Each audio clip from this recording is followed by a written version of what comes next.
Alright, power's off, so doing a little practicing. Figured I'd share a little bit with you. It's been a while since I've done one of these drum set 101s. So I want to talk a little bit about conversational funk beats. And so I've talked about conversational fills as kind of this goal of having your fills not just be like a rudiment, a pattern, some sticking that you've worked up that sounds cool, but then is kind of cookie cutter. But instead to not necessarily rely on the complexity or kind of showing off what your patterns can do, but instead to be looking at how you can interact conversationally with the music you're hearing, with the other players. You hear something cool, and you use a fill in order to accentuate it, in order to comment on it, in order to respond to it. Well, another important tool in that same kind of arsenal, or that same bag, is to just to have the groove do the same thing. And so within kind of funk beats, 16th note beats, having a conversation that can happen between your bass and snare is a good thing to try to have at your disposal. And sometimes this breaks what a lot of drummers consider to be one of their cardinal rules of, the bass drum's got to lock in with the bass guitar. And I would kind of counter, that doesn't always need to be the case. Sometimes your instrument can break free, pivot, look in a different direction, and be musical with somebody else. You can lock in with the rhythm guitar. You can comment on something the voice did. You have a really, tasty keyboard part, some clavy, part that's going on that's just crying out for you to hop aboard that train. Do it. And these kind of beats are a way that you can rotate that attention around, and that you can be, a better listener, a more interactive player, and a more musical player all at once. So, that's the goal. So what do? The way that I would counsel someone to develop this, and it's also on the way to what a lot of people, if you've heard the term linear playing, it's kind of a step in the direction there, is let's just lock down that for this exercise, the hi-hat is going to be just straight eighths, and left foot is going to keep the hi-hat closed nice and tight. And this is just about the back and forth between bass drum and snare drum. So, ideally, you would work your way up to this. If this exercise proves to be a struggle, you would work your way up to this by charting out different permutations of 16th notes passed back and forth between bass and snare. But let's just kind of look at what we're talking about. So,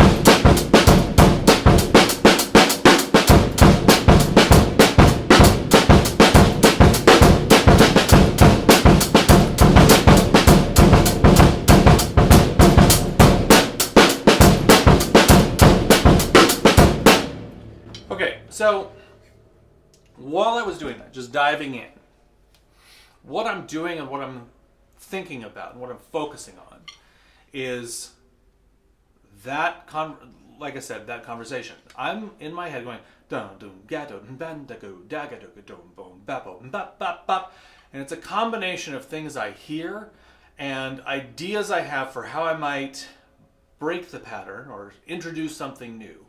So okay, I'm going to do a string of offbeats on the snare just to see how that plays against the first motif that came to mind. A very, a pretty digestible, pretty accessible beat that in the absence of any music around me, like I can hear that going with any number of things. Dum dum ba dum dun da dum ba bo do di dum bum ba bo dun da dum be dum dum da dum gan da dum ga do get. But then to go dum dum ga dum da da da da da dum bum bum da da da ba dum, whatever it is, it's kind of just letting this be constant and just going, just kind of flowing with yourself and experimenting and letting it be an actual conversation between these instruments. Letting these two voices be musical in their own right. So what are some of the things that I would think about? I'd think about call and response, like doing one thing here and then repeating it here, or vice versa. I think about another form of call and response, which would be not to mirror it, but to answer it. So something that's here with, this gets to speak, then this gets to speak. This gets to say something related. This says something that is related to its answer.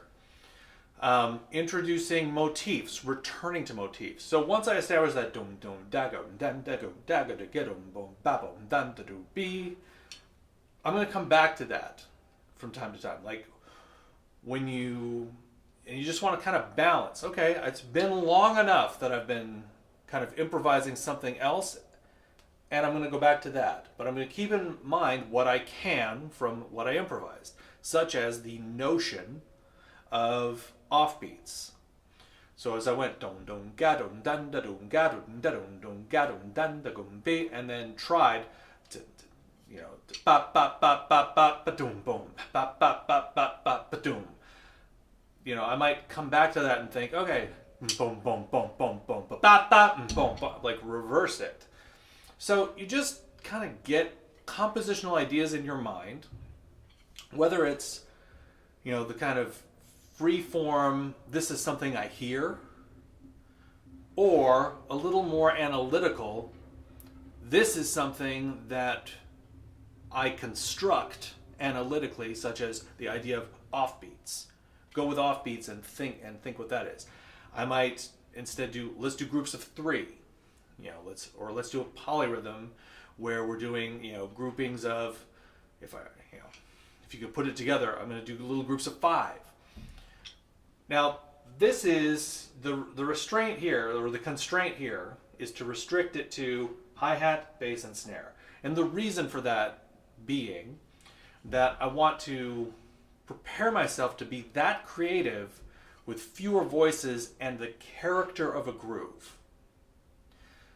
Because that's sort of the point I was saying at the outset, is this character of a groove lets me speak freely and quickly, react quickly, and be an impromptu flowing player who hears something creative done over here from the keyboard and hops aboard or answers it, hears the vocal do something interesting and does something without needing to wind up and do a big fill that ends with a cymbal, or kind of changes the character of what I'm doing. Because there's a time and a place for that, of course. There's a time and a place for a big fill, I heard something interesting and it's a big transition, we're about to head to the chorus, so I'll answer that idea while I fill into the chorus.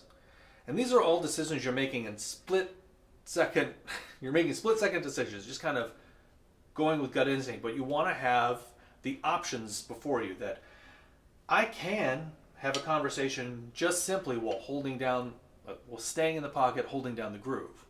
Or I can leave the groove behind for a second and be a little more broadly conversational across the entire palette that I have at my disposal.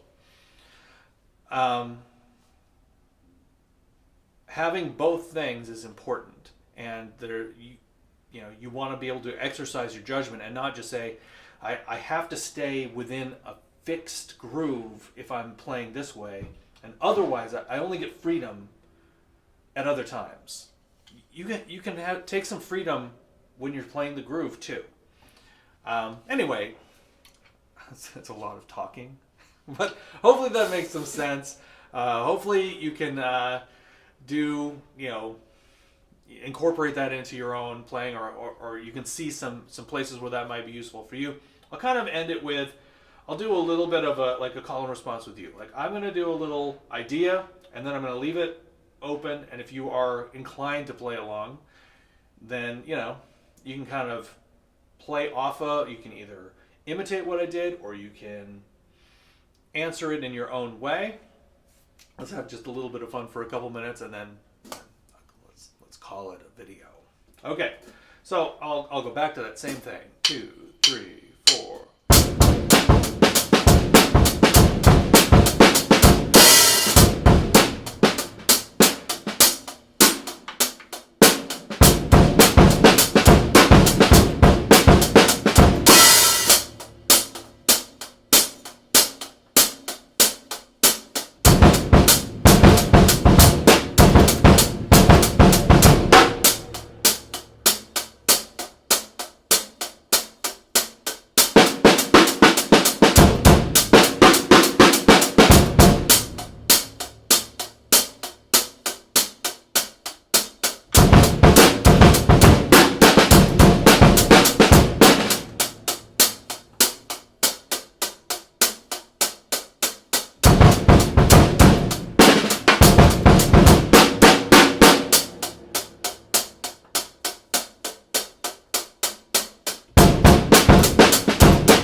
All right. Thanks for hanging out with me, playing some drums. And until next time, happy practicing.